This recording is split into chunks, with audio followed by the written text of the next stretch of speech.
Okey, Assalamualaikum warahmatullahi wabarakatuh. Alhamdulillah, kita merafakkan kesyukuran kita kepada Allah SWT yang telah memanjangkan umur kita, memberikan kita kesihatan untuk kita bersama pada program hari ini, iaitu Bicara Hati Muslimah. Baiklah, memperkenalkan diri saya Muslimah, tapi hari ini kita bukan nak berbual mengenai saya tapi adalah mengenai pengalaman Asia. So walaupun kita ni berprogram ataupun ada sesi ini melalui online saja, tapi itulah platform yang paling selamat untuk kita pada hari ini. Okey, dengan kami hari ini adalah Ustazah Dr. Sakinah Sabtu, seorang graduan daripada Universiti Kebangsaan Malaysia, kelulusan PhD, Master dan juga degree daripada universiti yang sama. Baiklah Ustazah, tanpa melengahkan masa lagi, kita terus kepada soalan yang pertama, iaitu sejarah atau apakah sejarah kisah di sebalik cerita Asia radhiyallahu anha. Apakah ciri-ciri beliau dan bagaimanakah beliau dikenali hingga pada hari ini, walaupun beribu tahun telah pun berlalu, tapi beliau juga dianggap sebagai role model. Okey, insya-Allah silakan Ustazah. Ustazah okey? Alhamdulillah. Saya pun agak nervous hari ni. Oh, masya-Allah, laju betul saya buat. Kan saya tengok kita mengamalkan social distancing ya di sini. Okay. Tak boleh pegang. Tak boleh pegang, masya-Allah. Dulu boleh pegang-pegang kan, saya tak boleh pegang, jauh betul walaupun kita dalam kamera. Tapi hari ini masya-Allah kita dapat juga bersiaran walaupun pada asalnya macam kita nak tunda kan. Tapi alhamdulillah tentang Asia ni Ustazah, apa yang Ustazah tahu tentang dia? Mungkin Ustazah boleh bagi intro sedikit sebelum saya masuk kepada perbincangan saya. Okey, Asia merupakan isteri kepada Firaun. Okey, isteri kepada Firaun. Lagi beliau beriman kepada Allah SWT walaupun Firaun tu melihat dirinya sebagai Tuhan. So ada dua point lah yang saya nak berikan di sini ya.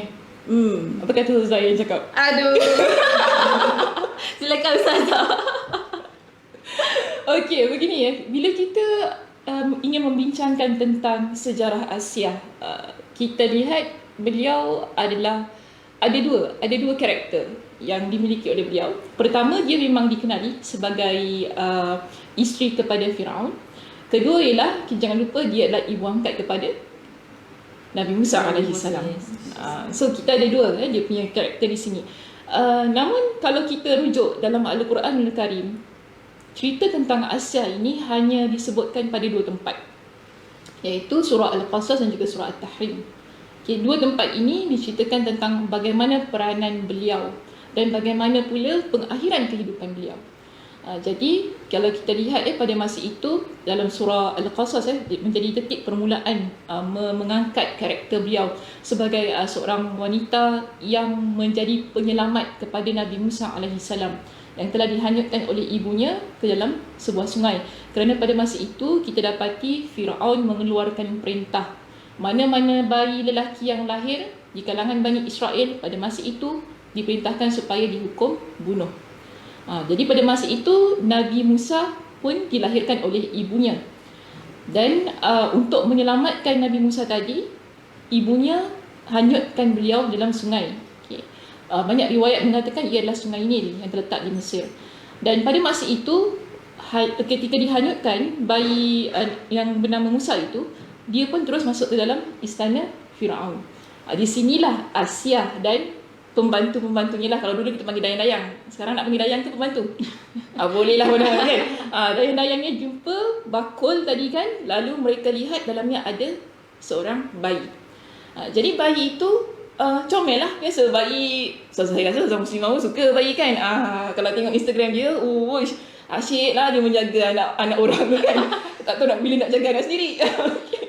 So kita lihatlah, bila kita nampak bayi, lagi-lagi kita wanita, kita kan suka bayi yang comel kan, yang kecil gitu kan, kita suka. Maka begitulah Asia, bila dia melihat bayi itu, rasa hatinya tu dia terus rasa belas kasihan, sayang dengan bayi itu tadi. Jadi bila dia melihat bayi tersebut, dia nak ambil, dia nak jaga. Namun bila sampai kepada pengetahuan Firaun bahawasanya yang dijumpai adalah bayi lelaki, pada masa itu juga dia ingin membunuh bayi tersebut. Tapi kita lihat di sini, peranan yang dimainkan oleh Asia. Dia lalu memujuk suaminya. Dalam surah Al-Qasas, pada ayat yang ke-9, kalau nak rujuk kisah ini dengan lebih lanjut, para penonton boleh lihat pada surah Al-Qasas ayat 7 hingga 9. Tapi di sini saya cuma ingin mengambil ayat yang ke-9 sahaja, yang mana dialog yang Asia ucapkan kepada Fir'aun. Dia kata begini kepada suaminya, Qurratu aini walad. Moga anak ini menjadi penyejuk mata kepada aku dan engkau. La taqtuluhu. Dia rayu, jangan bunuh anak itu. Asa ayyan fa'ana. Moga anak tu tadi memberikan manfaat kepada kita. Au nattakhizahu walada. Ataupun kami ambil dia menjadi sebagai anak angkat. Kita ambil dia sebagai anak angkat. Para ulama' antaranya dalam kitab tafsir Ibn Kathir, ketika dia menafsirkan ayat tersebut, dia ada mendatangkan satu ungkapan dialog ataupun respon yang diberikan oleh Fir'aun kepada isterinya ketika Asia mengatakan qurratu aini walad. Mudah-mudahan anak itu menjadi penyejuk mata aku dan engkau. Tapi apa kata Fir'aun? Dalam banyak tafsiran para ulama, mereka katakan Fir'aun respon begini. Dia kata, dia hanya menjadi penyejuk mata kepada engkau tapi tidak kepada aku. Itu kata Fir'aun. Okey, dan kita dapati apa yang disebutkan oleh Fir'aun itu menjadi kenyataan. Kenapa? Ada 3 perkara yang kita lihat di sini. Satu, bila Fir'aun kata dia hanya menjadi penyejuk mata kepada Asia, bukan kepada diri dia, bermakna bila Asia menjaga Nabi Musa tadi kan, menjadi penyejuk mata kepada dia, lalu Nabi Musa menjadi punca ataupun sumber yang memperkenalkan hidayah kepada Asia. Tapi adakah Fir'aun walaupun Nabi Musa tinggal di tempat yang sama, dididik oleh di sekitarannya, adakah dia beriman kepada Allah? Tidak. Sebab apa? Dia dah kata anak itu bukan penyejuk kepada mata dia. Jadi sebab itu kita lihat sepanjang sejarah Fir'aun dengan Nabi Musa, tidak pernah ada kata sepakat antara mereka berdua. Akhirnya ia menjadi perkara yang menumbangkan kerajaan beliau sendiri. Okey. Kedua, kita lihat dia memberi manfaat. Bagaimana dia memberi manfaat kepada Asia? Apabila Nabi Musa AS juga menjadi orang ataupun perantara yang menjadikan dia seorang yang beriman kepada Allah. Okay. Lalu Allah Subhanahu Wa Taala memberikan syurga kepada dia. Yang ketiga ialah dia memang ambil anak tadi menjadi anak angkat kerana dia diletakkan dalam riwayat bahawa dia tidak ada anak dengan Fir'aun. So maknanya di sini memang benar-benarlah Nabi Musa itu menjadi penyejuk mata kepada Asia. Tetapi kalau untuk Fir'aun, tidak sama sekali. So kita nak pendekkan cerita dia, bagaimana pengakhiran kisah Asia tu tadi kan. Kalau kita rujuk dalam surah At-Tahrim, kita lihat Fir'aun dia dapat tahu tentang keimanan Asia agak lewat. Maknanya sepanjang Asia hidup di samping beliau, dia tidak perasan bahawasanya Asia isterinya yang dikasihi itu tadi sudah menukar keimanannya daripada bertuhankan kepada dia, tapi kemudian bertuhankan kepada Allah Azza wa Jalla. So kita lihat di sini ketika ingin berlaku pertarungan ahli sihir antara ahli sihir Fir'aun dan juga Nabi Musa serta Nabi Harun, Fir'aun tanya kepada Asia, agak-agak siapa yang menang nanti? Agak-agak siapa Ustazah? Saya tanya awak, agak-agak siapa? Sihir Fir'aun? Tidak, mana mungkin. Nabi Musa dan juga Harun. Jadi bila Asia dia menjawab pertanyaan Fir'aun tadi kan, dia kata apa? Musa dan Harun yang akan menang pada hari itu. Dan kata, aku beriman kepada Tuhan Musa dan Harun. Inilah detik permulaan Fir'aun menyedari bahawa isterinya beriman kepada Tuhan Nabi Musa dan juga Nabi Harun. Lalu dipanggil pengawalnya agar diletakkan satu hukuman mati ke atas isterinya sendiri. Okey, diletakkan hukuman mati ke atas isterinya sendiri. Kemudian di sini kalau kita lihat dalam Musnad Abu Ya'la disebutkan tentang bagaimana Fir'aun menyeksa Asia, iaitu diletakkan di tengah padang yang terik, diikat kedua tangan dan kakinya. Dan dalam riwayat itu menjelaskan bahawasanya ketika mereka pergi daripada Asia, ada malaikat yang datang melindungi Asia daripada teriknya panas matahari yang berada di padang pasir itu. Dan Firaun berkata kepada para pengawalnya, di sini dalam kitab tafsir At-Tabari ada menjelaskan dengan lebih lanjut tentang apa yang dialog-dialog yang berlaku antara Firaun dan juga pengawalnya. Firaun kata kepada pengawalnya, Asia, kalian ambil untuk Asia itu hukumannya kalian ambil batu yang besar. Okey, kalau sekiranya dia masih lagi dengan pendiriannya, beriman kepada Tuhan Musa dan juga Harun, ambil batu besar itu dan lemparkan kepada dia. Maknanya bunuh dia. Tetapi jika sekiranya dia menarik kembali kenyataan dia, maknanya dia ingin bertuhankan kepada aku, Asia itu tetap isteri aku. Jadi diceritakan juga dalam riwayat ini disebutkan bahawasanya Asia pada masa tersebut dia melihat ke arah langit. Melihat ke arah langit dan dia berdoa. Ini yang terkandung dalam surah At-Tahrim ayat yang ke-11. Yang mana dia doa, Rabbi bnili 'indaka baitan fil jannah. Ya Allah, kau binakanlah untuk aku di sisimu sebuah rumah di dalam syurga. Wa najjini min fir'auna wa 'amali. Kau selamatkanlah aku daripada Firaun dan juga perbuatan-perbuatannya. Perbuatan-perbuatannya maksudnya kezalimannya, kesyirikannya dan hal-hal yang menyebabkan dia melakukan kemudaratan kepada aku. Wa najjini minal qaumiz zalimin. Dan kau selamatkanlah aku daripada kaum yang zalim. Ini doa Asia di dalam ketika dia diseksa itu tadi. Dan dalam kitab tafsir At-Tabari menjelaskan bahawasanya pada masa itu Allah memperlihatkan kepada Asia di atas langit dengan rumahnya di dalam syurga. Dan pada masa itu juga Allah Subhanahu Wa Taala mencabut rohnya. Dan ketika para pengawal Firaun mencampakkan batu tersebut, sebenarnya dia sudah tidak bernyawa.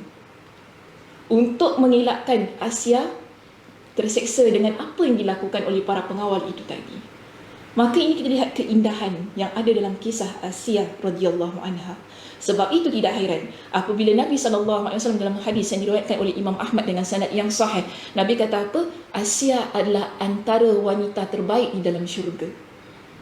Dalam hadis yang diriwayatkan oleh Imam Ahmad tersebut, Nabi SAW melukis 4 garisan di atas tanah.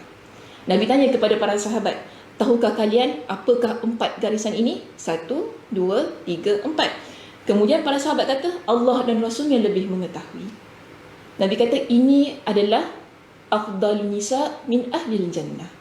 Sebaik-baik wanita di kalangan penghuni syurga, Khadijah binti Khuwailid, Fatimah binti Muhammad, Maryam binti Imran, Asia binti Muzahim, imrah Fir'aun. 1, Khadijah, isteri Nabi, kan? Kedua, Fatimah, anak Nabi. Ketiga, Maryam. Maryam siapa? Ustazah? Ibu kepada Nabi Isa. Dan keempat adalah Asia, isteri kepada Firaun.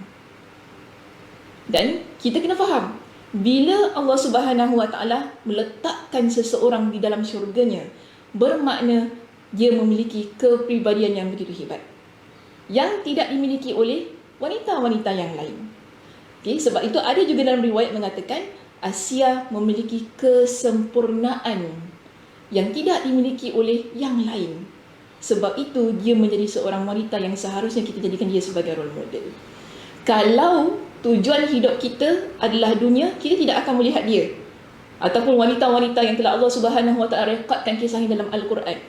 Okey, kehebatannya itu direkodkan dalam Al-Quran sebagai role model bagi kita sebagai seorang muslimah, untuk kita contohi, kita pelajari, kita hayati bagaimana kisah perjalanan hidup dia.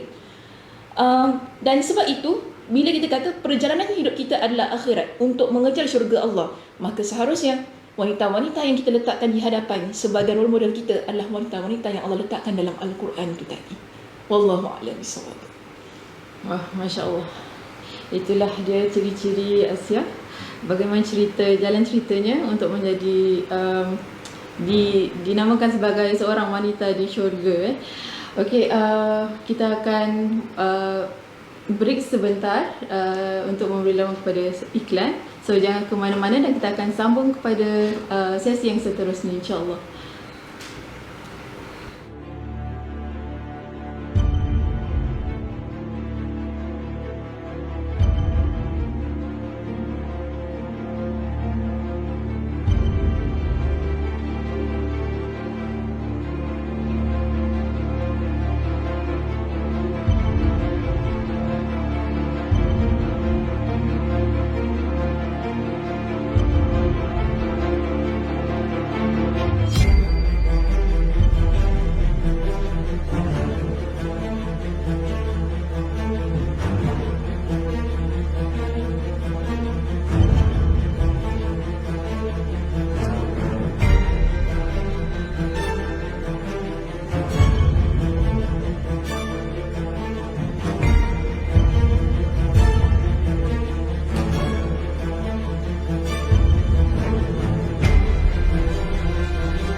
Do not be the reason for our loved ones to be infected.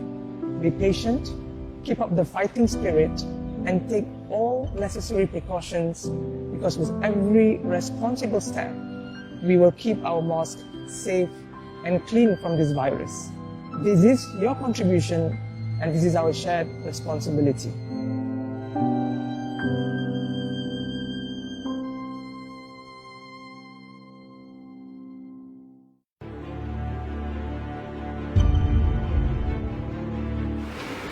That's it. Okey, kita kembali kepada bicara hati muslimah. Pengalaman Asia. Okey, Ustazah, soalan yang seterusnya adalah mengenai kita tadi dah dengar cerita bagaimana Asia tu diuji seberat begitu hinggakan diikat dan disuruh untuk dilemparkan batu dan sebagainya. Ujian, kalau kita nak bandingkan yang ujian yang kita lalui pun tak adalah seberat gitu. Betul? Betul. Tetapi kita rasa macam kenapa susah sangat ujian yang diberi, adakah Allah tak sayang kita ke dan sebagainya. Jadi dalam satu ujian tu macam mana kita boleh bersikap, kita lihat ujian tu sebagai sesuatu yang positif dan juga sesuatu untuk lebih mengukuhkanlah keimanan kita terhadap Allah Subhanahu Wa Taala. Ustazah Muslimah ada berhadapan dengan apa-apa ujian tak?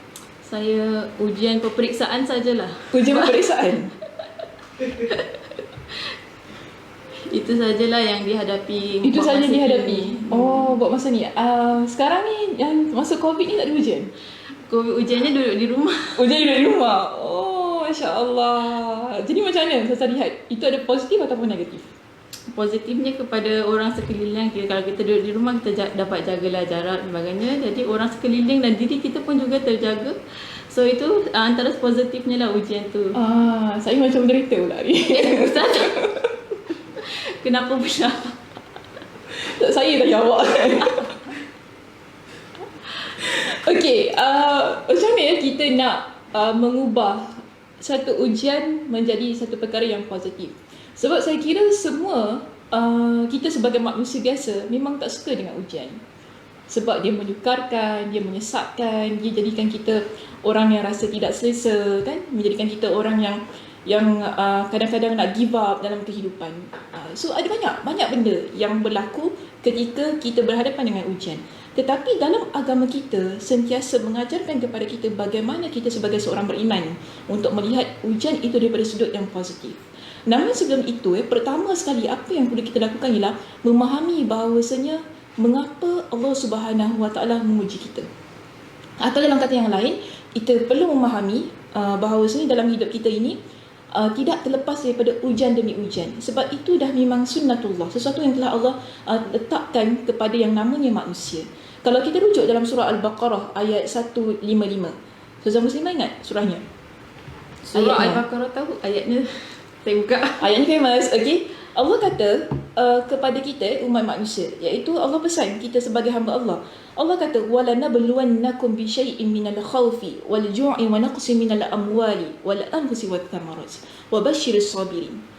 Allah sebutkan dalam ayat ini manusia kalian ini akan diuji daripada pelbagai sudut dalam kehidupan kita.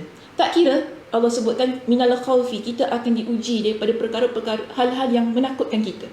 Ini yang kita kata bila ujian itu dia akan menyebabkan kita rasa tidak selesa, kita rasa khawatir, kita rasa risau, kita rasa bimbang terhadap apa yang berlaku dalam hidup kita.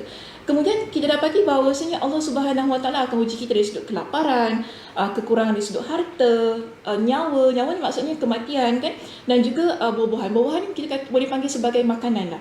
Tapi Allah kata apa? Wa basyiris sabirin. Berikanlah berita gembira kepada orang yang sabar terhadap ujian-ujian yang diberikan itu tadi. Bermakna di sini kita sebagai seorang yang beriman perlu memahami dalam kehidupan kita tidak ada yang namanya bebas daripada sebarang ujian. Bila kita memahami tentang hal tersebut, kemudian Allah Subhanahu Wa Taala menguji kita, pada masa itu kita akan melihat ini sebagai sesuatu yang positif.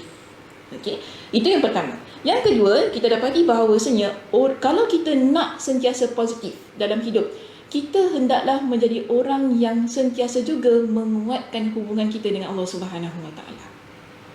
Jangan bila Allah uji kita, kita terus tinggalkan perkara-perkara yang dah biasa kita lakukan. Sebab tadi kan Ustazah pun sebut, adakah Allah tak sayang kita? Kenapa Allah uji kita kan? Kerana perkara ini banyak orang pertikaikan. Bila diuji, kita akan kata, apasal Allah tak uji orang lain, kenapa Allah uji saya? Kenapa dalam ramai-ramai orang saya yang kena? Kenapa dalam ramai-ramai orang Allah tak uji dia? Kenapa mesti saya?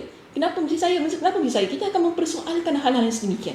Tapi kita teringat, dalam sebuah riwayat yang sahih Nabi kata apa? May yuridillahu bihi khairan yusibuhu. Siapa yang Allah inginkan kepada dia dengan kebaikan, maka Allah akan uji dia. Kenapa ujian itu dia memberi ruang kebaikan kepada kita? Kerana ujianlah yang akan menyebabkan kita sentiasa dekat dengan Allah Subhanahu Wa Taala. Kualiti solat kita saling berbeza tau Ustazah. Masa Ustazah happy-happy kan, dengan Ustazah tak happy, Ustazah rasa mana satu yang paling dekat lagi dengan Allah? Time tak berapa happy lah. Saya dah agak dah, tak berapa happy kan. So apa, doa kita lain macam sikit. Masa Panjang tu kan, sikit. panjang sikit, lain macam kan. Yang doa-doa tak pernah kita baca pun kita baca. Yang tak nak nangis pun ternangis. Yes, itu yang menyebabkan kita rasa dekat dengan Allah Subhanahu Wa Taala. Tetapi sebenarnya dia adalah ruang mendidik jiwa kita, agar bila kita kembali keluar daripada musibah itu tadi ataupun ujian itu tadi, dia akan terus kekal dalam keadaan yang sedemikian. Tapi kena ingat, bila Allah Subhanahu Wa Taala kan, kemudian Allah nampak kita ni berada dalam keadaan yang happy-happy tadi, mula lalai, lalu Allah uji kita lagi, kita akan kembali kepada mendekatkan diri kita kepada Allah SWT. Sebab itu dia baik. Tapi kalau kita nak ambil sebuah riwayat yang Nabi SAW sampaikan kepada Ibn Abbas radhiyallahu anhu, Nabi kata begini, kita sebagai hamba Allah, Nabi pesan kepada Ibn Abbas, ihfazillah yahfazka. Sebab kita ni kalau dalam keadaan yang Allah berikan dengan ujian, musibah itu tadi, kita ni akan rasa bahawasanya tidak ada tempat bergantung. Kan? Kita akan rasa tidak ada orang di sekitar kita yang memahami. Dan bagaimana kita nak dapatkan rasa dipahami itu tadilah dengan menjaga Allah. Ihfazillah yahfazka. Bagaimana menjaga Allah? Maksud menjaga Allah ini kalau kita buka dalam kitab Imam Ibn Rajab Al-Hanbali, dalam kitab Jami'ul Ulum wal Hikam, disebutkan bahawasanya menjaga Allah bermakna ialah bila kamu ataupun kita sebagai hamba Allah sentiasa melaksanakan perkara-perkara ketaatan dan meninggalkan perkara-perkara kemaksiatan. Sentiasa laksanakan ketaatan, tinggalkan kemaksiatan, dia akan menjadikan kita orang yang dekat kepada Allah Subhanahu Wa Taala. Jadi dalam hal yang sedemikian Nabi kata apa? Tujidhu tujahaka. Engkau akan dapati Allah itu berada di hadapan engkau. Maksud Allah itu berada di hadapan engkau ialah Allah itu akan bantu engkau. Jadi sebab itu penting kita mengukuhkan hubungan kita dengan Allah Subhanahu Wa Taala, supaya ujian yang kita hadapi itu tadi kita dapat berhadapan ia dengan secara positif, kerana kita tahu Allah Subhanahu Wa Taala akan bantu kita. Allah Subhanahu Wa Taala akan berikan jalan keluar kepada kita. Kerana apa? Musibah itu hadirlah ataupun diciptakan oleh Allah Subhanahu Wa Taala. Maka yang akan memberikan jalan penyelesaian itu juga adalah Allah Subhanahu Wa Taala. Maka sebab itu penting kita kembali kepada Allah Subhanahu Wa Taala. Baik, seterusnya yang ketiga, kita dah kuatkan hubungan kita dengan Allah kan? Kita nak terus positif, hendaklah kita jadi orang yang sabar. Biasa kan kita dengar Tapi sabar tu selalu susah. Ya, sabar itu pahit. Kerana apa? Kerana Syurga itu manis. Dia bukan ayat caca-caca Oh, bukan. Ustazah Muslimah pun manis juga. Okay. So kita lihat di sini. Ketiga, kita jadi orang yang sabar. Kenapa? Sabar ini selalunya dia akan buat kita jadi orang yang tenang. Bayangkan, bila kita ditimpa dengan musibah, kita tanggalkan pakaian kesabaran daripada diri kita, apa yang akan berlaku? Huru-hara. Kita akan meraung, kita akan menangis, kita akan rasa tak nak hidup, kita akan rasa nak bunuh diri, kita akan rasa putus asa. Semua itu kita akan rasa. Tetapi bila kita letakkan kesabaran di hadapan, kita tahu apa seharusnya kita lakukan. Sebab itu Nabi SAW kata apa? Sabar ini adalah karakter seorang mukmin yang begitu menakjubkan bagi diri dia. Dalam hadis yang diriwayatkan oleh Imam Muslim, beliau meriwayatkan hadis ini, dia kata apa? Nabi sebutkan, ajaban li amril mu'min wa laysa dzaka li ahadin illa lil mu'min. Amat menakjubkan bagi diri seorang mukmin. Kerana apa? Itu tidak ada bagi orang yang lain melainkan yang namanya orang mukmin. Satu, in asabathu sarra syakara. Jika dia, Allah berikan kepada dia dengan kegembiraan, kebahagiaan, dia akan jadi orang yang syakara. Maknanya Orang yang bersyukur. orang yang bersyukur. Fakana khairan lah. Itu adalah baik untuk diri dia. Tetapi kedua, wa in asabathu darra sabara. Orang yang beriman, bila dia Allah timpakan kepada dia dengan kemudaratan, dia bersabar, fakana khairan lah. Itu juga baik untuk diri dia. Kerana apa? Dia bersabar. Sabar itu sentiasa akan jadikan kita orang yang tenang, dan akhirnya kita akan dapat melihat di mana jalan keluar yang seharusnya kita ambil. Ujian juga boleh dapat menghapuskan dosa-dosa kita. Betul. Sebab itu dalam hadis yang lain, Nabi kata apa? Tidaklah seorang Muslim apabila dia ditimpa dengan sesuatu yang buat dia rasa keluh kesah, yang buat dia rasa rasa gelisah, khawatir, takut dan sebagainya, sehinggalah duri, hatta syaukah, sehinggalah duri yang menusuk ataupun yang menyucuk pada diri dia. Melainkan Allah akan hapuskan sebahagian daripada kesalahan-kesalahannya. Sebab tu ini kita kata bagaimana kita nak transform satu musibah yang derita itu kepada sesuatu yang membahagiakan. Ini kita panggil sebagai seni, arts. Ketika berhadapan dengan musibah. Tapi dia memerlukan kepada kita panggil latihan. Perlukan kepada latihan. Dia tak sekali je. Dia tak sekali. Mungkin hari ini ketika kita berhadapan dengan musibah itu kita gagal untuk sabar. Kan ujian tadi kan kita gagal untuk sabar. Namun bila kita berhadapan dengan musibah yang kedua, ketiga dan keempat, insya-Allah, sebab apa? Kita belajar daripada musibah yang pertama, ujian yang pertama. Sebab itu penting kita diuji banyak kali oleh Allah Subhanahu Wa Taala. Sebab apa? Dia mendidik diri kita untuk sentiasa menjadi orang yang sabar. Mula-mula kita tak tahu macam mana nak sabar. Kalau nak sabar tu macam mana? How gitu kan? Yes. How nak sabar? Macam nak sabar? Sebab itu dia tak boleh dengan satu kali musibah. So, dia macam practice makes perfect gitu Betul. Tak cantik lah kan? Kalau kita dah sabar dah satu kali dia tidak membentuk kepribadian kita ke arah orang yang positif itu tadi. Okey, baik, itu yang keberapa tadi saya sebut? Tiga. Ada yang keempat? Saya pun tak tahu. Yang keempat ialah kita lihat di sini bila kita nak ubah musibah tadi ataupun ujian tadi ke arah yang positif ialah kita jangan jadi orang yang lemah. Kan, jangan jadi orang yang lembik lah senang kata kan. Lagi-lagi orang perempuan kan. Nangis, sikit nangis. Nangis, Allah. Susah muslimah gembeng tak? Tak, saya jarang lah nangis. Oh, betul lah. Saya pun sebab kita pun dah pernah hidup bersama ya. Hidup bersama kan macam ni kan. Tak, sesama muslimah ni kita sama-sama belajar di satu sekampus lah, satu kampus kan. So nampaklah hidup dia lively kan. Apa-apa jadi pun dia senyum, ketawa. Saya pun tak faham macam mana perangai dia ni. Positif. Dia positif, masya-Allah. Tak tahulah bila dia nak menangis tu. Kan? Tapi masya-Allah tabarakallah, seorang yang positif kan, dia selalu melihat satu cabaran tu sebagai cahaya ustazah, cahaya ustazah. Macam itulah keadaan dia. Boleh ustazah, boleh. Masya-Allah. Ini pun sebagai sebuah cabaran juga ni. Pun saya bersabar. Oh, sabar tu. Dia sabar mengawal kenervousan. Ada ke tak kenervousan? Ada lah.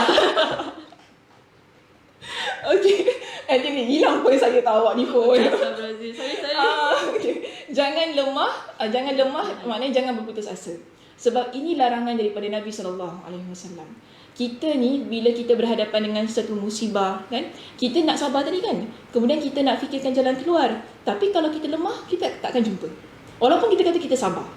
Sebab apa? Jalan keluar itu tadi ataupun penyelesaian yang kita nak dapatkan daripada ujian tersebut kan, dia mesti juga ada kekuatan. Okey, maknanya tidak boleh lemah. Sebab itu Nabi sebutkan dalam sebuah riwayat, Nabi kata apa? Al-mu'minul qawi khairun wa ahabbu ila Allah minal mu'minid dha'if. Mukmin yang kuat lebih baik dan lebih Allah cintai daripada seorang mukmin yang lemah. Wa fi kulli khair, pada setiap keadaan. Maknanya setiap keadaan itu bila kita menjadi seorang mukmin yang kuat, dia adalah satu benda yang mendatangkan kecintaan Allah Subhanahu Wa Taala. Kerana apa? Di sini Nabi pesan. Nabi kata ihris ala ma yanfa'uka. Berusahalah untuk engkau dapatkan apa yang memberi manfaat kepada engkau. Allah berikan kepada kita dengan ujian tadi. Bermakna kita nak positif, kita kena usaha supaya kita keluar daripada ujian tersebut. Maknanya kalau kita sakit, usaha supaya kita dapat penawarnya, ubatnya. Ke kita sakit kita nak diam je? Tidak kan? Alhamdulillah saya sakit, moga-moga Allah berikan kesabaran kepada saya, Allah berikan syurga ganjaran. Tidak boleh begitu. Maknanya kita kena usaha, ihris, usaha apa-apa yang mendatangkan manfaat bagi diri kita. Dan kesihatan itu adalah manfaat untuk diri kita, untuk kita meneruskan kehidupan kita dengan sebaik-baiknya. Lalu Nabi kata apa? Wasta'in billah. Bila kalian dah berusaha, hendaklah kalian minta pertolongan kepada Allah. Okey? Bila kita minta pertolongan kepada Allah, hendaklah kita jangan lemah. Wala ta'jas.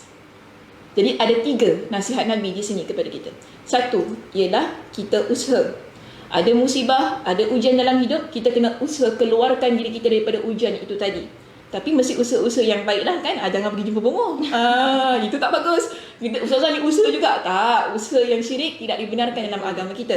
Usaha mesti usaha yang halal. Usaha yang betul. Tidak menzalimi orang lain. Mungkin kita kata kita nak dapat pangkat atau dinaikkan pangkat. Kita pun buat sesuatu supaya kawan kita diberhentikan kerja. Ini kita kata usaha. Tapi usaha yang tidak dibenarkan dalam agama. Okey. Kemudian ista'in billah. Kita minta pertolongan kepada Allah. Sebab kita nak buat apa-apa saja perkara dalam hidup ini, tak kiralah benda yang berkaitan dengan musibah ataupun tidak, kita mesti letakkan Allah Subhanahu Wa Taala di hadapan. Itu balik kepada poin kita yang kedua yang tadi saya sebutkan. Apa dia poinnya, Ustaz? Jangan tinggalkan Allah. Lambat Ustaz. Okey. Seterusnya wala ta'jas. Jangan lemah. Jangan lemah. Di sinilah poin yang kita nak pegang. Dalam keadaan kita berhadapan dengan ujian, dengan musibah, kita nak positif, kita tidak boleh jadi orang yang lemah. Kalau kita lemah, kita akan jadi orang yang sentiasa menangis, lembik, kita akan menyalahkan orang lain, kita akan kata kenapa lah tak ada orang nak tolong saya dan sebagainya. Ingat, bila kita berhadapan dengan ujian, tak semestinya orang yang baik dengan kita, dia adalah orang pertama yang akan datang bantu kita. Sebab itu, kalau kita tak kuat, kita lembik tadi kan, kita akan jadi orang yang desperate. Kita akan jadi orang yang kecewa, putus asa. Kenapa orang tak bantu saya sedangkan selama ini saya banyak bantu orang lain? Kita akan rasa demikian. Tapi bila kita kuat dan kita minta pertolongan kepada Allah itu tadi kan yang Nabi pesan, kita akan terus berdiri dengan tabah untuk mencarikan jalan penyelesaian pada masalah yang kita hadapi. Okey, itu yang keberapa tadi Ustaz? 4 Ustaz. 4. Okey. Itu maksudnya yang kelima sebagai yang terakhir pada perbincangan kita hari ini. Iaitu yang kelima ialah jangan sia-siakan kehidupan kita. Kita bila berhadapan dengan ujian tadi kan, kita selalu rasa inilah pengakhiran dalam kehidupan. Kita rasa dah tak ada jalan dah saya ni. Habislah saya. Macam mana saya dah tak tahu dah nak buat apa dah. Habislah semuanya end. Semuanya kita kata game over. Kan? Game over kita rasa. Tapi tak, bukan begitu. Hidup kita belum over. Okay? Tidak ada yang namanya pengakhiran selama mana Allah berikan kita dengan kehidupan. Nyawa yang kita ada. Kerana nyawa ini adalah amanah. Jadi tak boleh kita sia-siakan. Walaupun dalam keadaan kita berhadapan dengan ujian itu tadi ataupun musibah. Maka di sini Allah belum matikan kita. Dia belum berakhir. Bermakna kena terus berjuang. Chance untuk masih lagi ada peluang. Masih lagi ada perjuangannya untuk meneruskan kehidupan. Dan jangan sesekali kita menyia-nyiakan kehidupan itu kerana kehidupan ini adalah amanah. Sebab apa? Nabi pesan begini. Kita nanti dekat akhirat Allah akan tanya kita buat apa dengan hidup kita. Bayangkan kalau kita diuji, kita 24 hours kita nangis, Allah tanya, buat apa? Nangis? Kenapa nangis? Kita nak jawab apa? Sebab kau uji aku? Itu jawapan yang tidak tepat. Allah uji kita supaya kita jadi orang yang lebih baik kan tadi? Orang lebih baik, orang lebih kuat. Yes, orang lebih baik, orang lebih kuat. Tapi aku uji engkau buat apa menangis? Itu bukan sesuatu yang terbaik yang seharusnya dilakukan. Bermakna kita menyia-nyiakannya. Dan Nabi pesan, kita di akhirat, Nabi kata, kaki anak Adam tidak akan berganjak pada hari akhirat, pada hari kiamat, melainkan Allah datanya pada dia dengan 5 perkara. Saya tahu apa 5 perkara itu? Tak tahu? Macam lupa lah Susah. Baik, pertama Allah akan tanya pada kita tentang umur. Kita buat apa dengan umur kita? Fima afnah. Anak umri, fima afnah. Kita buat apa dengan umur kita dan kita habiskan umur kita ni untuk apa? 1. Sebab itu tadi saya kata, hidup ini jangan disia-siakan. Walaupun Allah Subhanahu Wa Taala berikan kita dengan ujian, dengan musibah, bagaimana kita seharusnya berfikir tadi kan dalam keadaan yang kesabaran, penuh kekuatan, minta pertolongan kepada Allah. Bagaimana kita nak transform ujian itu tadi menjadi satu perkara yang memanfaatkan diri kita. yang akhirnya menyebabkan usia kita tidak menjadi satu perkara yang sia-sia. Bahkan dia membentuk diri kita menjadi seorang mukmin yang berkepribadian cemerlang. Itu yang perlu kita fikirkan. Okey? Kedua, Nabi sebut Allah akan tanya tentang masa muda kita. Siapa muda lagi? Alhamdulillah. Berapa umur saja? 18. Masya Allah, tabarakallah. Jangan tipu dosa. Jangan tahu Ustazah. Tak boleh kan? Tipu-tipu dosa Ustazah. Ustazah kena ingat. Okay. Ustazah Muslimah pula tu namanya kan? Jangan menipu. Okay. So kita lihat begini. Nabi kata Allah akan tanya tentang masa muda kita. Kita buat apa dengan masa muda kita? Sebab tu jangan juga sia-siakan. Ini namanya kehidupan juga kan? Okay. Ketiga ialah tentang harta kita. Kita buat apa dengan harta kita? Kita dapatkan harta itu daripada mana dan kepada apa kita infakkan ataupun kita belanjakan. Itu 3 dan 4. Kelima, Allah akan tanya tentang ilmu kita. Kita buat apa dengan ilmu yang kita ada? Dulu Ustazah belajar apa? Falsafah. Falsafah. Ustazah buat apa dengan ilmu falsafah Ustazah? Itulah dia. InsyaAllah akan diusahakan untuk berkongsi. InsyaAllah dia akan berfalsafah. Falsafah tak apa, jangan berbuat sampah. Okay? So kita ni dalam kehidupan, kita jangan kita sia-siakan setiap detik lah yang ada, yang Allah berikan peluang. Maka kalau itu yang menyebabkan kadang-kadang kita ni susah nak move on dalam kehidupan kita. Ustaz perasan tak? Bila orang yang diuji ataupun apa-apa saja perkara lah yang Allah uji dalam hidup dia, bila dia ni tidak menjadikan ujian itu sebagai perkara yang positif ataupun kita ambil kelima poin tadi kan, dia tidak faham tentang apa yang kenapa Allah uji dia ataupun Allah Subhanahu Wa Taala sudah ciptakan dia dengan penuh ujian. Dia juga tidak faham bahawasanya ujian ini perlu dihadapi dengan mendekatkan diri kepada Allah Subhanahu Wa Taala, ataupun dia jadi orang yang rasa tak perlu ada kesabaran. Dia juga jadi orang yang lemah. Dia jadi orang yang mensia-siakan kehidupan dia. Kesemua tadi kalau diabaikan, akhirnya dia akan jadi orang yang susah untuk beralih kepada tahap seterusnya dalam kehidupan dia. Dia tak level up lagi tu. Yes, dia tak nampak jalan keluarnya. Pernah tak dengar, kita ni jangan pandang satu pintu dengan keadaan yang begitu lama. Pintu tu dah tertutup, sudahlah biarkan dia tertutup. Ada banyak pintu lain yang terbuka yang perlu kita Saya pernah dengar jangan pandang belakang je. Jangan pandang belakang. Jangan pandang belakang tu lain saja. Jangan pandang belakang tu hantu. Okey. Kita tak nak buat cerita hantu di sini sebab kita bukan MJ12. Kita Muslimah.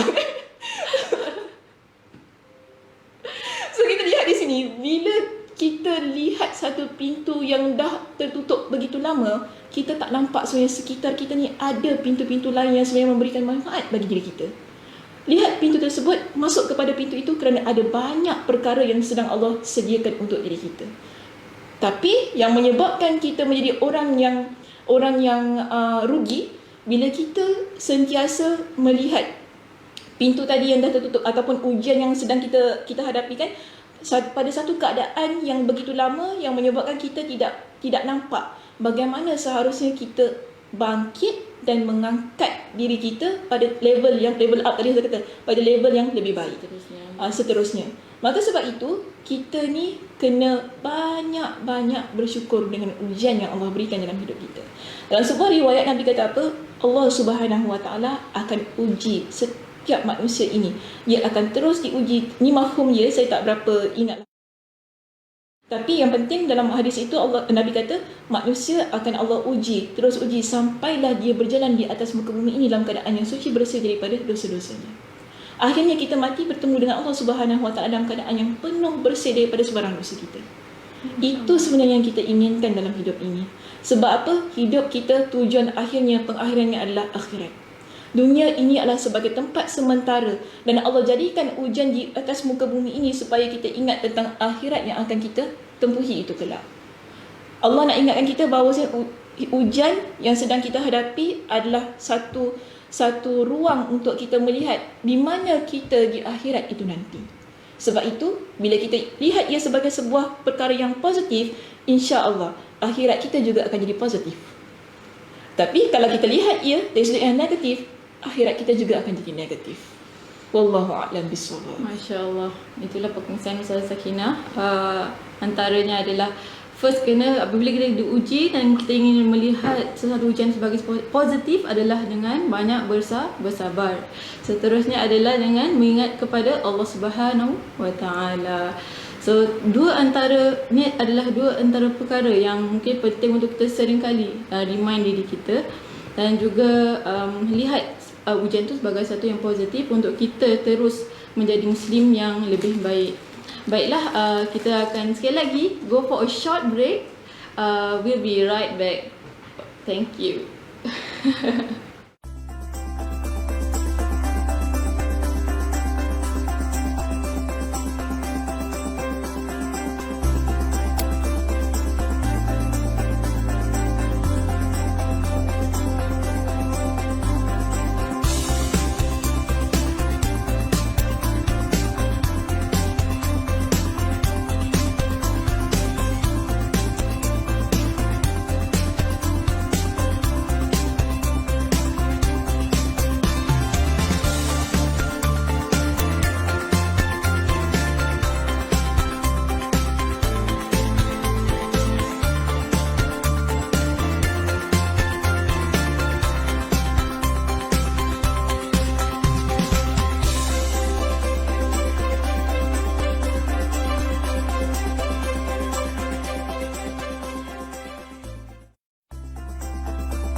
Kembali lagi dalam program Bicara Muslimah. Okey, baik, kita juga akan open Sedih aku. kita akan open the floor, open question to the audience. Floor tak boleh open Ustazah. Kita berada di jarak yang begitu jauh sekali. Okay, so we will take some questions. So siapa yang ada soalan boleh isi di ruangan di bawah. Okay, seterusnya untuk saya ni soalan terakhir. Soalan terusnya adalah daripada para penonton sendiri ya. Okay, Ustazah. Ya, ya Ustazah. Ustazah ni seramlah saya dengan awak, ya Allah. Okey. Kenapa Ustazah? Saya lagi sedang Ustazah nak tanya apa Ustazah? Okay, saya banyak nak soalan hari ni. Saya nak tanya ni soalan terakhir dan sangat penting Okay. Pada pengamatan saya tengok ujian ni kadang dengan keimanan ni dia saling berkait lah. Tapi kadang kita tengok ujian yang menimpa ni kalau dia berat, keimanan kita pun macam seakan kehilangan ataupun goyah. Tapi kalau dia ringan, okey, masih beriman kepada Allah SWT. So daripada kisah Asia ni kan, apakah ibrah yang kita boleh meraih daripada kisah beliau untuk diimplementasikan dalam kehidupan kita? Bagaimana untuk kita mengukuhkan lagi lah keimanan kita walaupun dalam ujian yang seberat mana pun. Tadi ujian tu kalau berat, dia goyah. Macam Allah beratnya ujian ni, Allah ni sayang saya ke tak sayang saya ke, maybe Allah pun tak ada, macam itulah. Ustazah, apa ni cakap gitu, tahulah falsafah. Tapi tak boleh cakap Allah tu tak ada, mana boleh cakap gitu. Contohnya keimanan tu macam apa? Turun dan naik. Iman yang jadi dua yang fokus. Ujian yang menimpa kita. Gitulah. Okey, dia lihat kepada ujian yang menimpa kita. Ujian ini Allah berikan lihat kepada keadaan keimanan kita. Nabi SAW ada menyebutkan Allah akan uji melihat kepada bagaimana tahap keimanan seseorang. Dan sedahsyat-dahsyat yang diuji ialah para nabi. Para nabi adalah orang yang Allah cintai. Betul tak? Betul. Allah kasihi, Allah berikan bantuan kepada mereka. Tapi jangan lupa, mereka adalah insan yang mendapat ujian paling dahsyat. Adakah itu bermakna Allah tak sayang? Tentunya Allah sayang. Tentunya Allah sayang. Cuma di sini untuk menunjukkan kepada kita bagaimana sebuah ujian itu tadi Allah berikan bukan kerana Allah jauh daripada seseorang. Okay, bukan kerana Allah jauh daripada seseorang. Sebab ujian ni dia ada macam-macam tingkatan lah. Ada macam-macam tahap. Cuma di sini kita nak ambil satu sajalah. Kalau kita nak bincangkan keseluruhannya, kita jadi kuliah duha saja. Betul tak? Kita tak nak buka kuliah duha. Betul lah. Kita kalau buka kuliah duha, leceh sikit kan. So maknanya kita ambil satu poin sajalah, yang mana ujian itu tadi Allah jadikan ataupun Allah berikan kepada seseorang hamba bagi menunjukkan bukti kasih sayangnya kepada hamba tersebut. Antaranya ialah yang paling tinggi tahap ni ialah para nabi itu tadi. Kalau kita lihat kepada tentang kisah Asia, bagaimana beliau diuji oleh Allah Subhanahu Wa Taala memiliki seorang suami yang zalim. Ustazah nak ke dapat suami zalim? Tak nak kan? Tak nak. Semua orang tak nak. Betul. Kita nak suami yang sweet kan? Sweet, soleh. Masya Allah. Panjang pula. Awak jangan. Sekejap lagi kan orang terminang lah. Sweet, soleh, panjang lagi kan? Maknanya yang berhemah lah. Berhemah, lemah lembut, pengasih kan? Tapi berbeza karakternya yang dimiliki oleh suami Asia. Okay? Karakternya ego, zalim, tidak ada belas kasihan, sebab tu sanggup membunuh bayi. Dia sanggup bunuh bayi. Sebab orang kalau sifatnya ataupun jiwanya penuh dengan rahmah, dia tidak akan mengeluarkan perintah yang sedemikian. Pasti dia akan jadi orang yang penuh dengan kasih sayang. Untuk pijak ataupun nak sepak ke apa, nak cubit bayi tu mungkin tidak. Sebab cute-nya macam nak. itu lain saja. Lain, Itu kita tak kisah. Tapi ni maksudnya buat sesuatu yang memudaratkan. Okey, makhluk yang lemah ataupun kita panggil insan yang lemah, terutamanya kanak-kanak ataupun bayi tadi. Maka di sini kita lihat Allah uji Asia tadi kan dengan suami yang sedemikian. Dan kita jangan lupa Allah juga uji Asia dengan kemewahan, kekayaan dan juga status yang ada pada diri dia. Okey. Namun setiap yang ada di sekitarnya tidak menjadikan beliau seorang wanita yang buta dari sudut keimanan. Ini ibrah yang perlu kita ambil. Itu ibrahnya yang terpanggil sebagai main lah. Main besar ataupun main besar. Main terbesar lah. Topik utama ataupun poin utama tentang ibrah ini yang ada pada Asia. Dia tetap menjadikan keimanannya berada di hadapan, walaupun dia merupakan seorang yang berpangkat, ada status, tetapi dia tidak menjadikan pangkat dan juga statusnya sebagai sesuatu yang hanya memberikan kesenangan di dunia. Tetapi bahkan kita lihat dia memilih akhirat sebagai jalan pengakhiran kehidupan dia. Maknanya sini, kalau kita nak implement dalam hidup kita, kita lihat, mungkin kita sebagai seorang wanita, kita lebih rasa selesa dengan kekayaan yang ada pada suami kita. Kan? Senang. Tai-tai duduk. Tak payah nak fikir banyak. Tak kisah dia syirik ke, kan? Dia nak zalim ke, yang penting kita Dapat happy. handbag. Dapat handbag. Handbag apa Zana? Louis Vuitton. Masya Allah, tabarakallah. Siapa nak kahwin dengan Ustazah fikir 2 kali ni? Ada. Gurau-gurau. Gurau-gurau. Dia terus gurau-gurau. Tolonglah ibu mertua ya. Saya gurau aja. Sebab di sini kita ni selalunya kan, bila lagi-lagi ya kita wanita, bila kita dihadapkan dengan kemewahan, kekayaan, pangkat, dan kita berada di sebelah seorang lelaki yang memiliki satu status ataupun yang berkuasa, mungkin kita akan membiarkan diri kita pada keadaan yang comfort tadi, selesa. Kita tak mungkin akan keluarkan diri kita untuk memilih sesuatu yang mungkin mencelakakan ataupun mudaratkan diri kita. Namun kita dapati Asia, dia memilih keimanan daripada kemewahan yang ada di sekitar dia. Dia meninggalkan setiap perkara yang diberikan oleh suaminya itu tadi demi memilih keimanannya kepada Allah Subhanahu Wa Taala. Di dalam hidup kita, kalau kita dihadapkan dengan pilihan-pilihan itu tadi, maka bila kita nak implementkan tadi kan, kita pilihlah sesuatu yang menyebabkan akhirat kita menjadi akhirat yang berjaya. Maksudnya, jadikan diri kita orang yang berjaya bukan sahaja dunia, bahkan juga di akhirat. Bila kita nak buat sesuatu, jadikan akhirat sebagai tujuan utama dalam kehidupan kita, bukan hanya semata-mata keduniaan. Sebab itu dalam sebuah hadis Nabi kata apa? Man kanatil akhirah hammahu. Siapa yang menjadikan akhirat sebagai tujuan ataupun kepentingan dia, ada 3 perkara yang akan Allah berikan kepada dia.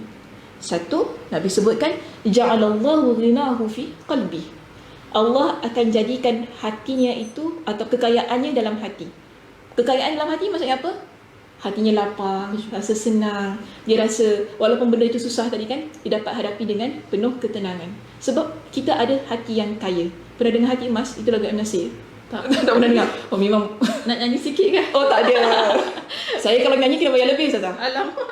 Okey. Ja'alallahu ilahu fi qalbi. Itu pertama. Jangan. Nanti kan saya tak boleh baca hadis ni. Pertama, Allah akan jadikan kekayaannya dalam hatinya. Wa jama'a lahu syamlah. Allah akan kumpulkan setiap urusan dia. Kita kena ingat dalam hidup kita ni kita ada banyak urusan. Ustazah akan daripada semalam Ustazah fikir, ya Allah macam mana besok saya nak duduk depan kamera, nervous saya, ya Allah, saya nak buat itu, saya nak buat ini, nak prepare kan mentally, emotionally, macam mana nak hadap Ustazah Sakinah kan. Oh ketak lah orang Kedah kata kan, macam tu. Tapi kita kena lihat, kalau niat kita kerana Allah, insya-Allah Allah akan susun urusan itu, dia akhirnya menjadi cantik. Lihat saja hari ini. Masya Allah, tabarakallah. Cantik, ayu, manis saja di sini. Kan? Kerana apa? Saya pasti. Kerana Ustazah niatkan ini adalah kerana Allah Subhanahu Wa Taala. Begitu juga dalam hidup kita. Kita nak buat apa-apa saja, kalau kita nak Allah uruskan urusan itu tadi, kita boleh hadapi dalam keadaan tenang, niatkanlah ia untuk akhirat kita. Okey, itu yang kedua. Yang ketiga, Nabi kata apa? Dan Allah akan datangkan wa atas dunya wahya raghimah. Dunia itu akan datang dengan sendirinya. Maknanya rezeki kita dia akan datang dalam keadaan yang mungkin kita tak sangka-sangka. Tak payah fikir-fikir. Tak payah fikir. Kena fikir. Jangan cakap tak payah fikir. Allah kalau tak fikir tak payah kerja kita Ustazah. Maksudnya tak payah risau. Tak payah risau lah. Maksudnya insya-Allah rezeki itu ada. Betul. Yang penting kita berusaha dengan sebaik-baiknya. Kita tetapkan bahawasanya apa yang kita lakukan adalah kerana Allah Subhanahu Wa Taala. Insya-Allah Allah akan settlekan semua urusan kita. Tapi beza kalau orang yang menjadikan tujuan hidupnya hanya dunia semata-mata. Sebab tu Nabi kata dalam hadis ini, Nabi kata, wa man kanati dunya hammah ja'alallahu faqrahu baina 'ainaihi. Siapa yang menjadikan dunia sebagai tujuan hidup dia, maka Allah akan jadikan kefakiran di hadapan mata dia. Maknanya susah. Macam mana tu? Kefakiran bukan Imam Fakir. Itu ayah awak. Okay. Allah maknanya Allah akan susahkan. Kita akan nampak kenapa susah. Sebab apa? Tujuan kita hanya dunia. Kita tak nampak jalan keluar itu tadi.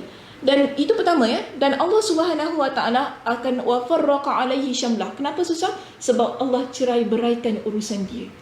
Kita ada banyak tadi kan benda yang perlu kita uruskan, kita nak settlekan.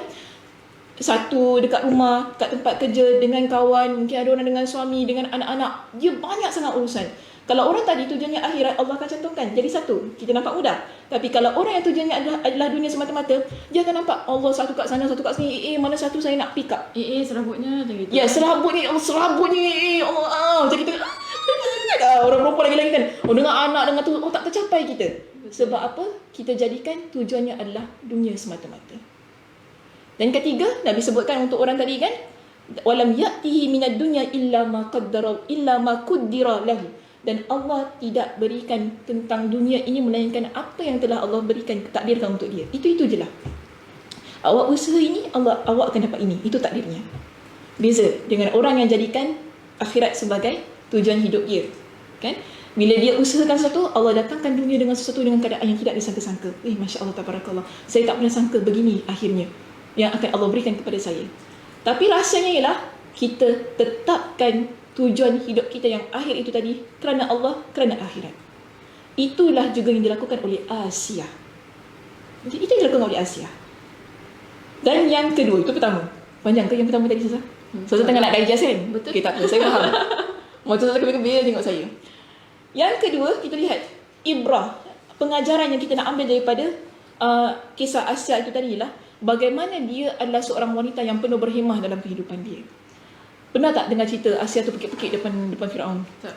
Sezalim mana pun, seego mana pun Firaun tu, tapi dia punya intonasi perkataan tetap indah. Contohnya ketika Firaun nak bunuh Nabi Musa yang baru dia jumpa, apa dia kata? Qurratu aini walak.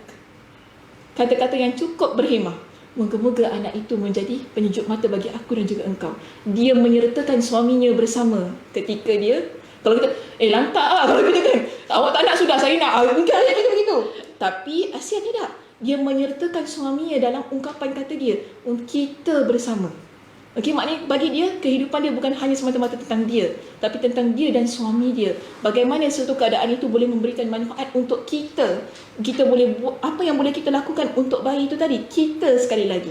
Sebab itu dia kata wa nattakhizahu walada. Kita ambil anak ini sebagai anak angkat. Dia gunakan perkataan kita untuk dia menyertakan suami dia. Ini kita panggil sebagai hemah. Ataupun dalam kata lain, kelemah lembutan yang ada pada diri seorang wanita yang hidup pada persekitaran yang begitu menekan keadaan dia. Mungkin kalau kena kita, oh tak ada maknanya lah. Ramai kan kalau orang kata, Sasa, suami saya, oh saya sampai nak cakap pun, saya tak boleh dah. Akhirnya jadi speaker dah suara saya. Macam tu kan? Kita dalam mikrofon. Okey. Telan mikrofon tu siapa, awak ke? Tak. Jangan kan. Betul lah, ada sampai dah telan mikrofon. Sebab apa? Dia kata suami saya gitu, suami saya gini. Sabar, suami kita belum Firaun lagi. Betul tak? Betul. Suami kita belum Firaun lagi. Sabarlah kita. Okay, maknanya gunakan kelemah lembutan itu tadi untuk kita meningkatkan harga diri kita sebagai seorang wanita yang salihah. Sebab itu, jangan lupa, Nabi SAW sendiri pernah menegur Aisyah radhiyallahu anha ketika Aisyah dia agak sedikit agresif dalam satu peristiwa ketika Nabi didatangi oleh satu rombongan. Kemudian rombongan itu mereka nak jumpa dengan Nabi SAW. Mereka kata kepada Nabi, Assalamualaikum. Maknanya kematianlah ke atas engkau wahai Nabi. Dia kata gitu. Aisyah bila dengar, oh kita biasalah orang perempuan kan, kita kalau dengar kita tak fikir-fikir, tak payah fikir dua kali, terus kita cakap dulu baru kita fikir. Orang perempuan macam tu, biasa orang lelaki. Orang lelaki selalunya dia akan fikir baru dia cakap. Tapi orang perempuan dia cakap dulu baru alamak salah pula. Aisyah dia kata apa? Bila dia dengar, dia kata apa? Assalamualaikum wal la'nah. Dia tambah perkataan laknat kat belakang. Over kan? Kematian juga ke atas kalian dan juga laknat Allah ke atas kalian. Nabi dengar, Nabi kata apa? Mahlan ya Aisyah. Let Aisyah. Pelan-pelan. Mahlan ya Aisyah. Innallaha yuhibbur rifqa fil amri kulli. Allah cinta kepada kelemah lembutan pada setiap perkara. Masya Allah. Allah suka kita dalam setiap perkara. Kita nak marah ke, kita rasa kecewa ke, kita rasa terguris ke apa, letakkan kelemah lembutan itu di hadapan. Dia akan membentuk situasi itu menjadi indah. Sebab tu Nabi kata apa? Satu perkara, dia akan jadi buruk kalau kita tarik hal-hal kelemah lembutan itu daripadanya. Dia akan jadi buruk. Sebab tu bila orang, dia trigger ataupun dia buat sesuatu, dia provoke kita kan, hal-hal yang menyakitkan hati kita, kemudian kita marah dia balik, benda jadi baik ke tidak? Tak. Tidak. Dia makin memudaratkan keadaan. Tapi cuba kita letakkan kelemah lembutan dalam situasi itu tadi. Dia akan ubah situasi tersebut menjadi satu perkara yang indah. Sebab tu Nabi pesan kepada Aisyah, Allah cinta kepada kelemah lembutan dalam setiap perkara. Dan Aisyah kata apa? Tak dengar ke apa dia cakap tadi? Alam tasma' ma qalu. Aisyah kata, kau tak dengar apa dia cakap? Nabi kata, dengar. Tapi aku dah jawab. Qad qultu wa alaikum. Aku dah jawab ke atas kalian juga. Nampak tak? Nabi kata, you too. Mana? Kita cakap kan, maknanya balasan yang sama, tetapi dengan cara yang berbeza. Yes. Itu yang ada pada Asia. Kan dia berada pada satu keadaan yang menekan diri dia, tapi bagaimana dia approach that situation? Bagaimana dia berhadapan dengan situasi-situasi itu tadi? Adakah dia menggunakan kekasaran? Adakah dia menggunakan perkara-perkara yang menyakitkan hati suaminya dah memang zalim itu tadi? Tidak. Tetapi dia menggunakan kelemah lembutan yang dia ada. Itulah pengajaran yang perlu kita ambil daripada Asia. Okey. Ketiga, yang paling penting ialah kita dah ucap tadi pada persoalan kita yang kedua. Dan saya nak bawa balik supaya kita sama-sama ingat betul-betul dan kita sama-sama pegang. Sabar ini sebenarnya adalah kunci utama dalam kehidupan kita. Walaupun perkara itu tidak kita sukai, kita tak rasa Asia suka dengan apa yang dilakukan oleh Firaun. Kan? Dia tak akan suka Firaun bunuh kanak-kanak bayi yang baru lahir di kalangan Bani Israel yang lelaki. Pasti sebagai seorang wanita yang penuh kelemah lembutan itu tadi, dia tak akan happy dengan apa yang dilakukan. Tetapi dia sabar. Dalam situasi itu kerana apa? Dia tak mampu untuk buat apa yang boleh mengekang ataupun yang menghentikan tindakan tersebut. Dan kesabaran itu tadi adalah baik untuk diri dia. Kesabaran itu baik untuk diri dia. Kerana apa? Nabi sendiri pesan kepada kita, wa'lam anna fi sabri ala ma takrahu khairan katsira. Ketahuilah, bila engkau bersabar kepada sesuatu perkara yang tidak engkau sukai, maka dia akan memberikan perkara yang baik bagi diri engkau. Kerana apa?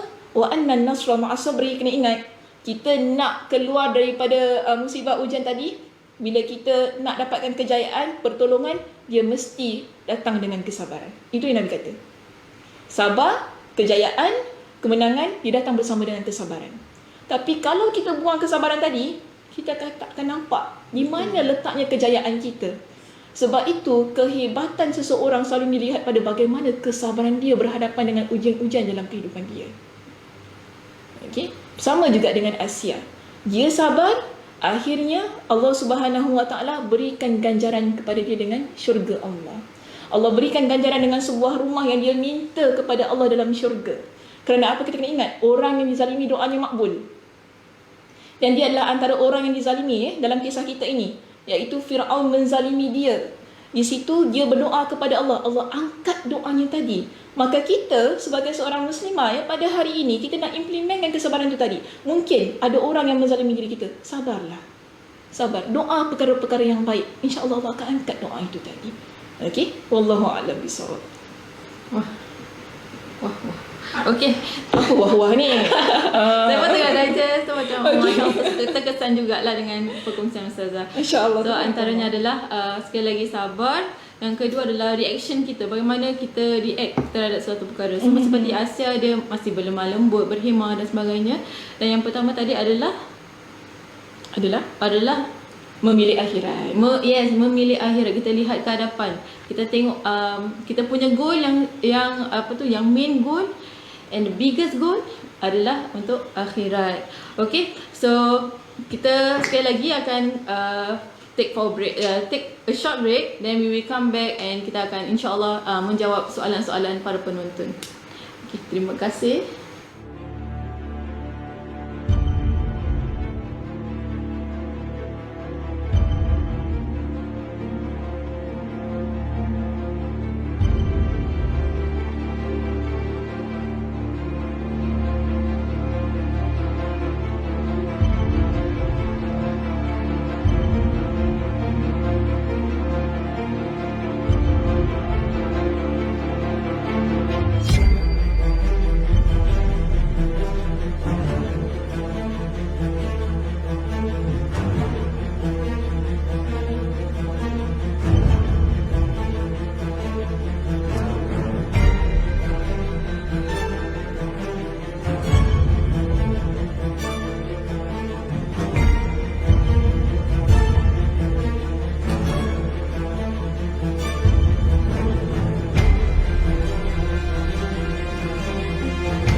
Assalamualaikum. Waalaikumsalam.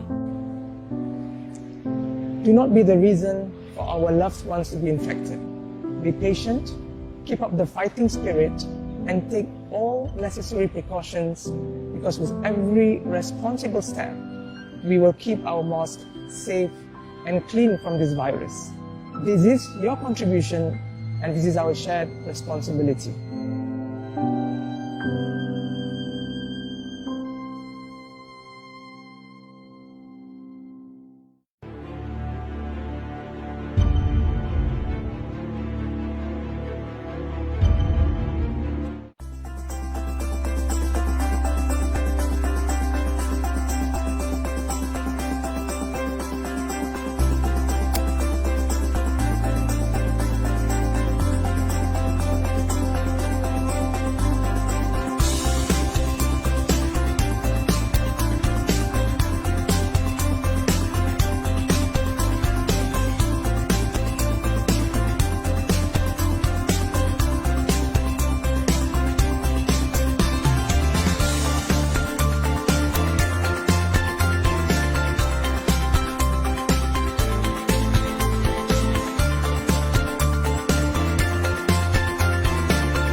Assalamualaikum warahmatullahi wabarakatuh. Okey, kita sekarang di sesi soal jawab, tetapi sebelum itu saya ingin mengongsikan bagaimana cara untuk anda menyumbang dana kepada Masjid Kampung Siglap untuk terus menyokong masjid pada situasi sebegini. So semuanya just through online. So kita ada 3 ways. Okay, the first one is you can pay now. Okay, what you can do is you scan the QR code ataupun you pergi pay now app, the DBS app, then you key in UENS02MQ0050D. Then seterusnya adalah fund transfer kepada OCBC Bank, OCBC 5 534 3268 22001. Akhir sekali, kalau nak melalui online iaitu melalui credit card atau debit card, bolehlah melungsuri ke mks.org.sg/donate. Okey. Sekarang kita terus kepada sesi soal jawab. Antara soalannya, siapa yang ada soalan sila isi di ruangan di bawah ini. So sambil-sambil tu kita ada beberapa soalan dah yang telah masuk. Boleh Ustazah? Soalan pertama. Oh, saya kena baca soalan? Tak, saya tanya. Saya bacakan soalan. Oh, nak bacakan? Ustazah dah pasti dia nak menjawab.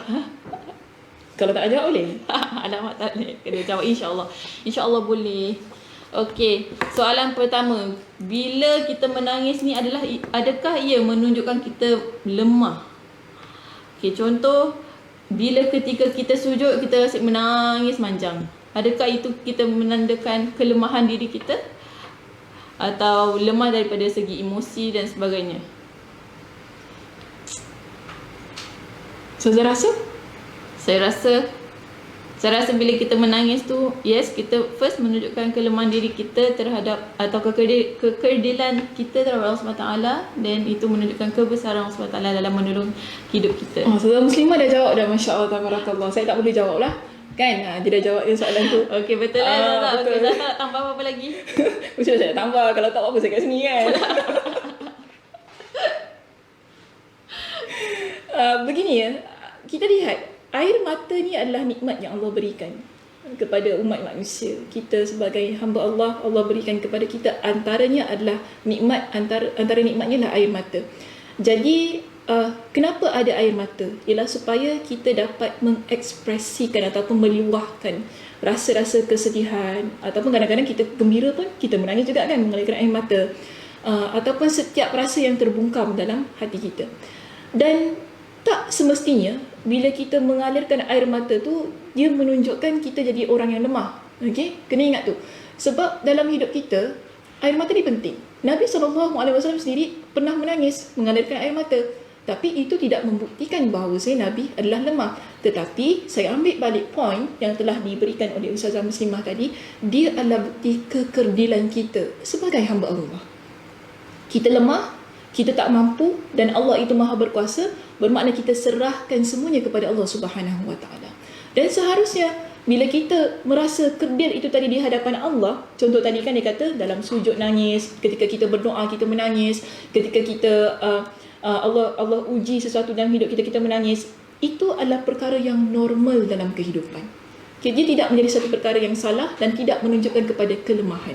Kerana kita lihat di sini, ketika Nabi SAW, Allah uji baginda dengan kematian anaknya yang bernama Ibrahim.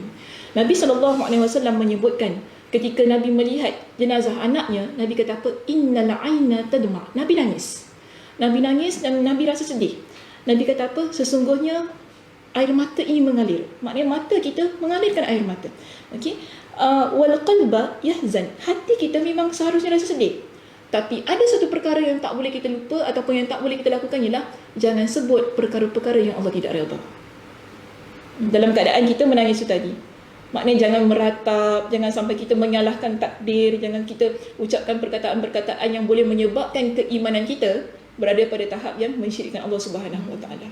Contoh, kenapa kan lebih baik aku tak solat, lebih baik ini benda-benda yang tak seharusnya dalam keadaan menangis itu tadi. Kenapa aku pakai tudung pun Allah nak uji? Mungkin orang kata kan, aku solat, ya Allah siang malam qiyamul lail, kenapa mesti aku Allah uji macam ni? Aku baca Quran, aku hafal Quran, kenapa Allah uji sini? Ini adalah perkataan-perkataan yang tidak seharusnya diucapkan. Jadi itu yang Nabi SAW kata, dan Nabi kata apa?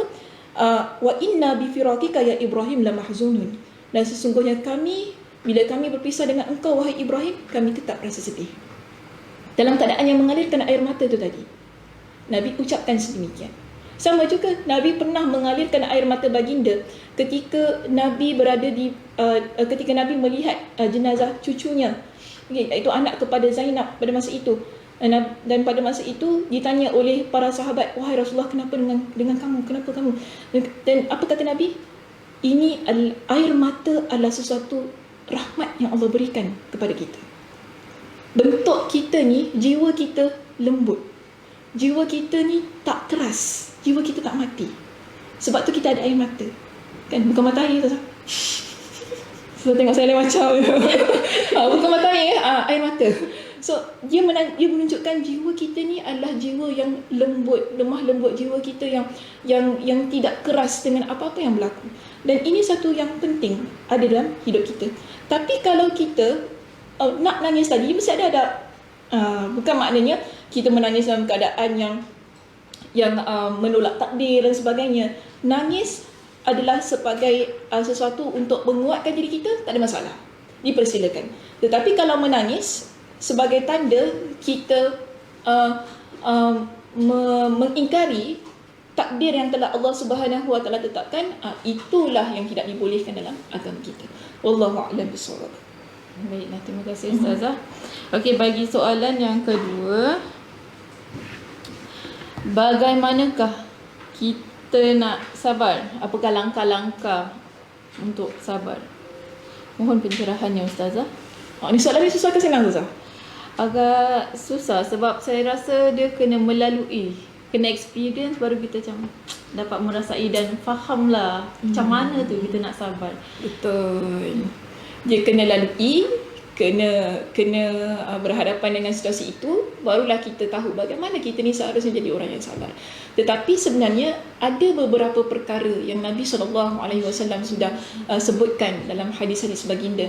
Antara satu peristiwa yang ingin saya bawa di sini sebagai pengajaran untuk kita bersama ialah tentang seorang wanita yang mana pada masa itu dia menangis di tepi kuburan anaknya. Hadis tu riwayat Imam Al-Bukhari tak silap saya, dan tidak disebutkan kuburan siapalah kalau dalam riwayat Imam Al-Bukhari. Tetapi kalau kita rujuk dalam riwayat Imam Ahmad, dinyatakan dengan secara jelas kuburan tersebutlah kuburan anaknya yang baru meninggal dunia. Jadi Nabi lihat wanita ini dia menangis di tepi kuburan tersebut dalam keadaan yang meraung dan meratap. Lalu Nabi pesan kepada wanita itu tadi, isbiri ittaqillaha wasbiri. Bertakwalah kepada Allah dan bersabarlah. Tapi apa yang diucapkan oleh wanita tadi? Saya tahu. Bila Nabi suruh dia bertakwa kepada Allah dan bersabar, ini sebenarnya Nabi nak suruh kan, macam mana nak sabar kan? Dia kata apa kepada Nabi? Kau pergilah. Kau pergilah. Engkau tak rasa apa yang aku rasa. Engkau tak kena apa yang aku kena. Itu ayat kita lah. Okay, dalam hadis dia punya matan lain sedikit lah. Cuma kita nak implement dalam hidup lah kan. Kalau cakap macam Ustazah Sakinah ni, Allah, serius betul, dia baca hadis sebiji-sebiji keluar kan. Okay. So dia kata kepada Nabi, engkau tak rasa macam mana yang aku rasa. Kalau ayat kita boleh belah. Baliklah engkau, cakap banyak, cakap lah kau ni kan. Kita bercakap macam tu. Dan Nabi pergi. Kemudian datang beberapa orang sahabat beritahu kepada wanita ini. Dia kata apa? Itu adalah Nabi SAW. Wanita tersebut dia tak mengenal Nabi. Mungkin dia tak pernah jumpa dengan Nabi SAW. Kita tiba-tiba kan Ustazah, tiba-tiba awak termara cemen. Apa rasanya? Awak tak tahu itu cemen? Alamak, paiseh. Malu. Malu kan. Kita rasa takut kan, silap-silap kan notis aku kena buang kerja. Kita rasa sendiri kan. Kita rasa takut, alamak asal aku pergi marah dia, kenapa. Kita akan rasa sendiri kan. Itu yang dirasai oleh wanita tadi. Lalu dia bergegas pergi ke rumah Nabi SAW untuk memohon kemaafan. Nak minta maaf lah.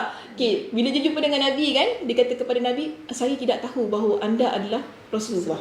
Saya tak tahu. Dan di sini Nabi katakan kepada dia, innamas sabru inda sadmatil ula. Sabar itu dia ada pada hentaman yang pertama. Maknanya pada waktu itu Allah uji kita, pada waktu itulah kita letakkan kesabaran dalam diri kita. Tapi bagaimana? Kita waktu tu Allah uji, contoh, waktu itu Allah kata masjid nak tutup, apa rasanya? Ustazah, kena balik kan? Alhamdulillah balik. Janganlah macam itu. Gerak-gerak. Kita rasa macam, kenapa tutup? Kenapa gini? Kenapa gini? Kita rasa macam kalang kabut. Kita rasa tak tahu nak buat apa. Kita rasa macam, Kenapa dah tak boleh solat kat masjid? Kenapa? Kita macam banyak question, kan? Tapi pada masa itu, kita sabar. Kita rasa ini adalah sesuatu perkara yang terbaik. Kerana apa? Begini ya. Kalau tadi kita tanya kan, macam mana kita nak sabar tu tersebut kan? Sebab dia letak macam ni. Macam mana nak sabar? Okey. Kita kalau nak sabar, bila datang satu perkara, kita tahan diri kita daripada mengucapkan perkataan-perkataan yang tidak baik. Ini sabar namanya. Ataupun kita rasa nak marah. Yes, semua. Brief in, brief out. out. Okay, relax. Sabar. Kita namanya sabar. Okay, ini cara. Kita nampak sesuatu dan kita rasa kita tak suka. Apa kita nak buat? Terus marah? Tak. Kita tak boleh buat sedemikian. Tapi kita sabar. Maknanya kita, mungkin kalau kita tak mampu, kita elakkan diri kita daripada tempat tersebut. Ini namanya bagaimana kita nak sabar. Contoh, kita nampak anak kita kan, dia buat sesuatu yang buat kita rasa macam, oh, my blood can go upstairs. How many floor? I don't know lah how many floor. So, Muslimah tingkat berapa? 5. 5. Maybe tingkat sampai tingkat 5 kan, dia rasa macam, rasa nak shoot sampai atas. Tapi pada masa itu, kalau kita boleh sabar, kita boleh kawal suara kita, kita boleh sabar supaya tak tengking, tak jalan tangan kita boleh sabar tu, ini kita namakan dia sebagai kesabaran. Maknanya menahan diri. Menahan kemarahan. Menahan diri kita daripada melakukan sesuatu yang Allah tidak suka. Okey? Dan kita sebagai hamba Allah itu tadi, dalam keadaan kita nak mengamalkan kesabaran tersebut, perbanyakkanlah kita memahami juga nas-nas yang telah Nabi SAW sampaikan dalam hadis Nabi. Ataupun dalam ayat Al-Quran yang boleh. Kita ni kalau jadi orang yang banyak membaca Al-Quran, banyak membaca hadis Nabi SAW, insya-Allah dia akan membentuk kesabaran dalam diri kita. Sebab begini, kalau Nabi kata, bila kita nak marah tadi kan, contoh kita nak sabar. Kita nak marah tapi kita ingat hadis Nabi kata apa? La taghdab, jangan marah. Kita akan sabar. Oh, Nabi larang. Maknanya agama saya tidak mengajarkan tentang hal yang sedemikian. Okey. Kemudian mungkinlah kita rasa takkan rasa nak berzina Ustazah. Astagfirullahalazim. Tapi dia memerlukan kesabaran sebenarnya benda tu. Maksiat. Mungkin ada orang dia rasa dia nak melakukan zina. Tapi dia ingat ayat Al-Quran, la taqrabuz zina. Allah pesan, dia akan mampu untuk menjadikan diri dia orang yang sabar daripada melakukan kemaksiatan tersebut. Sebab sabar ni dia ada beberapa kategori. Sabar melaksanakan ketaatan, sabar kita meninggalkan kemaksiatan. Okey, sabar dengan takdir Allah. 3. So, ketiga perkara ini kita nak letakkan diri kita, ikutlah. Kita mestilah setiap hari kita sabar melaksanakan ketaatan. Sebab kadang-kadang nak solat subuh pun susah lah. Betul. Nak bangun tu nak terik selimut. Maknanya kalau kita bangun juga kita sabar. Itu maknanya kita buat kesabaran tadi kan, kita implement kesabaran. Okey, kita banyak duit, kita rasa sayang nak bayar zakat. Tapi kita bayar juga. Maknanya kita sabar. Kita melaksanakan ketaatan tadi. Maksiat dah saya sebutkan tentang orang Islam. Ataupun kita rasa kita nak kutuk orang tadi kan. Kita nak ngumpat dia. Dia ni Allah. Tapi kita fikir tak boleh. Nabi larang. Nabi kata apa? Ngumpat itu umpama kalian makan daging saudara kalian sendiri. Kita faham. So kita sabar. Okay, ini bagaimana caranya? Kita mengekang diri kita daripada melakukan sesuatu yang Allah larang. Bahkan kita menjadikan kita orang yang sentiasa melaksanakan ketaatan-ketaatan yang diperintahkan oleh Allah Subhanahu Wa Taala. Dengan cara yang sedemikian, insya-Allah kita mampu untuk meletakkan kesabaran dalam diri kita. Wallahu a'lam bishawab. Wallahualam bisawab. Okay, terima kasih Ustazah. Ada soalan lain daripada para penonton di Facebook? Okey. Banyak komen, ada yang mengulas juga. Air mata adalah nikmat. Betul. Ada soalan lain. Okey, kalau kita tidak ada soalan lain, kita pun sudah sampai di akhir rancangan kita. Before we close, kita ada sedikit pesanan lah pihak masjid. Mohon jika dapat para penonton untuk menyumbang kepada masjid melalui donasi online yang tertera di bawah skrin, iaitu melalui fund transfer, website ataupun PayNow. Okey. So sekali lagi kita tengok kepada ruangan komen kalau ada Update tu tak payahlah. kalau ada apa soalan. Kena kita kat Ustazah. Okey, nampaknya tidak ada lagi soalan. So sampai di sini saja kita mengakhiri program kita Bicara Hati Muslimah Pengalaman Asia. Saya harap program pada hari ini membawa manfaat kepada semua, dan insya-Allah kita akan berjumpa pada lain masa. Assalamualaikum warahmatullahi wabarakatuh. Okey.